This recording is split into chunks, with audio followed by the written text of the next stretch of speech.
دلوقتي يا جماعه، لا قبل اي حاجه لايك شير سبسكرايب فعلوا الجرس عشان يوصلكم كل جديد.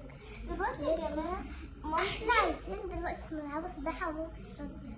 طبعا انتوا عارفين مامتي وهي مش راضيه، يعني حاجه مؤسفه جدا وعايزه تخلينا نلعب كاراتيه واحنا ما بنحبش الكاراتيه، يعني حاجه فظيعه.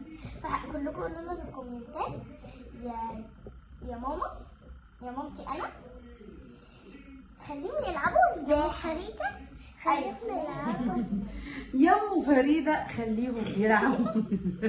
انتوا عايزين تلعبوا ايه؟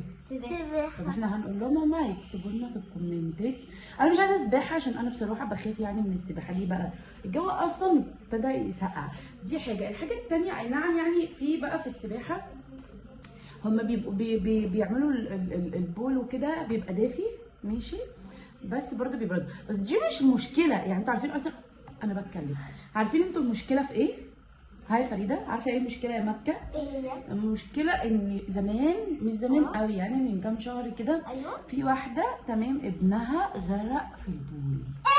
والله العظيم مش في بهزر. البول؟ والله كان بيتمرن إزاي؟ والولد جات له غيبوبه تمام وايه. طب ما دي مش المشكله، المشكله اللي هما مش عملوا حاجه، احنا يعني هيجيلنا غيبوبه ليه يعني؟ ما انا بخاف برضه يعني. هو الولد جات له غيبوبه والكابتن بيحسبه بياخد بقى غطس او كده، والولد فضل تحت كتير لحد ما شرب ميه كتير ودخل العنايه المركزه وبعد كده اتوفى.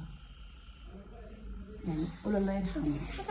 والله العظيم بجد. طب والله العظيم والله العظيم بجد. طب انت عايزانا يعني نروح فين؟ ولد تاني من قيمه سنتين كده ولا 3 برضه كان بيتمرن وطلع بقى مبلول وكده، معدى جنب سلك اتكهرب ميت. طب بص يا ماما، طب انت عايزانا نلعب ايه؟ اشمعنى لازم نلعب ماتش؟ انا بصراحه يعني ما بحبش الرياضه للبنات، انا بحب الهوايه، يعني مثلا الرسم، الغنى، مثلا ان تعملوا نشاط كده. خلاص انا جات لي فكره، انا هبقى مغنيه.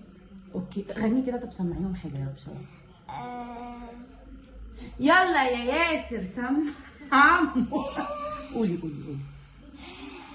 بس يا بنت اقول غني اي حاجه اي حاجه. يا بناتي يا بناتي يا بنات اللي ما خلفش بنات ما شبعش شكرا يا جماعه، يلا باي باي. استنى اقول لهم عايزه اتعلم ايه؟